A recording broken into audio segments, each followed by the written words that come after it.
We're talking bike racing back here, NorCal Cycling Studios, with Dylan Pollard, my new teammate. Welcome back, buddy.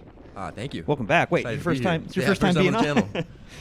It feels like you've been on. We have already talked about this race a little bit, but now we've decided to memorialize it in a video. This is the big one. This is the third week of Slow Crit. The reason it's the big one is because there are a bunch of pink and blue jerseys from Tehrun Elite who make their annual pilgrimage for their team camp to San Luis Obispo, which means we got kind of our work cut out for us. Yeah, we sure did. And for that reason, I am finally wearing kit. Thank you for letting me borrow a skin suit, by the way. Nice having you on our colors. Yeah, it was a lot of fun to finally race with you guys instead of against you guys.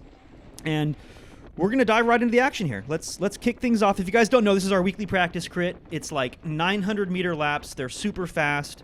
There's a little hill, maybe 4 or 5% for a couple hundred meters before the finish line. Going to be consequential in today's race. Let's dive into it. All right, so this is my perspective. I'm wearing a chest camera, and I'm towards the back, dude. And when it's single file like this, it's time to move up.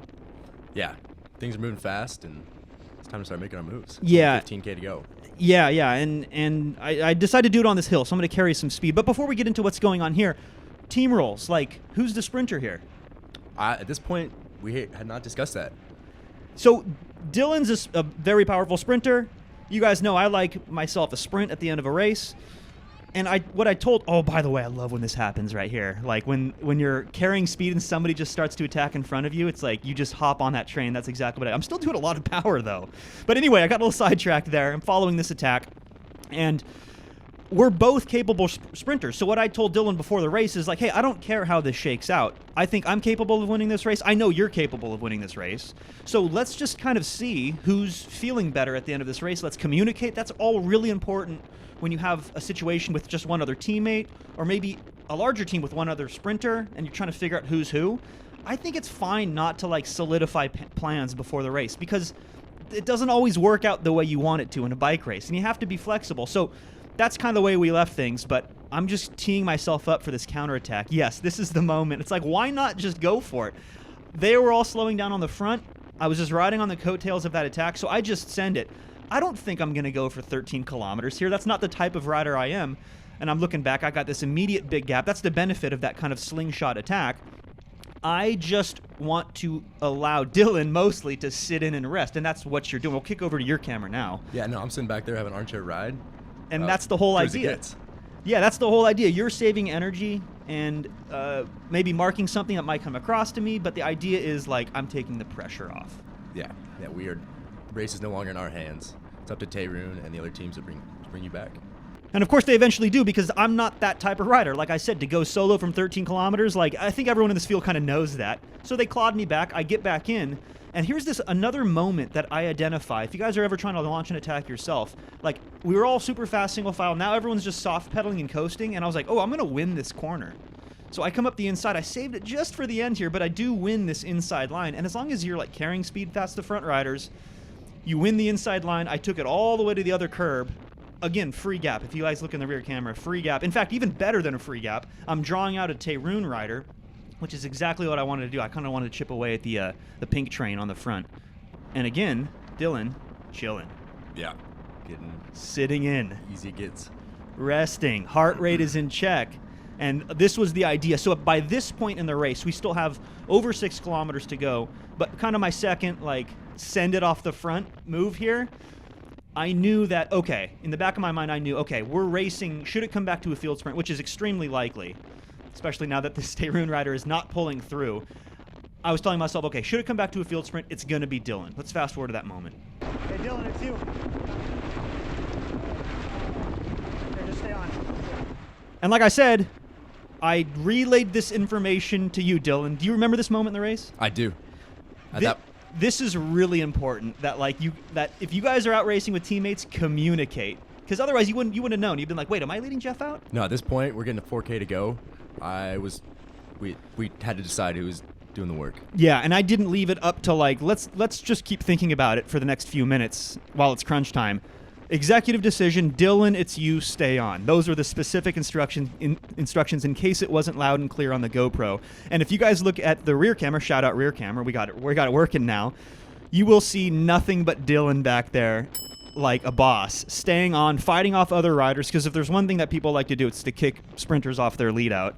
But you were not having it. No, nobody was getting me off your wheel. And we talked about this the days leading up to this race. This is just a practice crit, but this is like the season starts in earnest this coming weekend.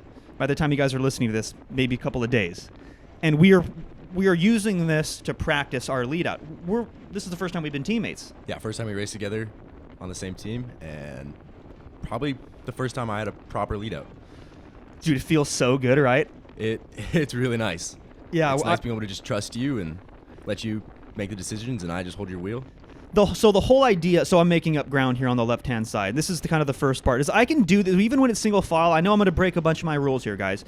Don't move up when it's single file. It's really hard. Doesn't matter anymore because I'm not the guy, right? That's the whole point. I'm not trying to save energy for me. I'm trying to save energy for Dylan. You have to put myself in his position.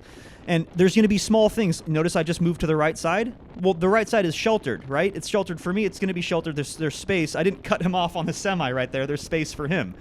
And that's the whole idea, is I'm trying to deliver Dylan to 200 meters, which is right about here, by the way, the bottom of the hill, as fresh as possible. And we're going to see that play out over the next 3 laps, 3.5 laps, something like that. So it's your first time being let out. I remember the first time I had that experience on Mike's bikes. It was like the first proper team lead out. Only focus on the rider in front of you, which is my rear wheel, is pretty. It's a relief, right? It sure is. Yeah, it makes things simple. I just get in the flow state, look at your rear wheel, and don't let it go. Because it's more than just the power. Like obviously, like sitting in the draft, saving energy is one thing. But then if you're only having to focus your mental energy on like follow that wheel, follow that wheel, follow that wheel, it takes out all the other decision making. Because I'm up here like, okay, should I go left of the field? Should I go right of the field? I'm making the decisions on your behalf, basically. And this is what you're trying to do. Even with one teammate, you guys can execute. That's essentially what we're doing. Like Brad's here doing the Lord's work on front. We had Blake earlier. We do have teammates helping out, but this isn't like the big 5 or 6 rider train. We might see that later on in the season. I hope. That would be amazing on the team. I think we have the capacity to do that. Yeah, but with the limited crew we have out here, it's just a few teammates. But I think it's a good example for you guys. Group of 3 goes off the front right there. Pretty strong attack, 1,700 meters. We're keeping it in our pants. We're chill. We have Brad on the front, just keeping them in check. He's not sprinting. That's the other thing I wanted to mention is, did you ever, like I never did over 1,000 watts. No, I do not. Because if I have to sprint, that means you have to sprint. I'm trying to keep my efforts like steady and consistent. So even if that means I eat a little bit more wind, I'm trying to prevent you from using any snap in your legs. Mm-hmm. And you're just fighting off Lance here in the rear cat. Like, did you find it was hard to hold my wheel at times? Were there moments? Yeah, especially Lance. He knows what you're doing. He knows what we were doing, and he was not going to give it to me easy. Yeah, he was fighting a little bit for the wheel, not fighting like physically, but just like he was being assertive, and he's a classy, seasoned crit racer. But here you are on the sheltered side, by the way. I know it's reversed in the rear, but you are on the correct side of the road here. We are going to flip over to your camera, actually, because I think the final couple laps here, from your perspective, are a lot more exciting. Let's actually do that now. Okay, so here we are in Dylan's footage. You can see me in front.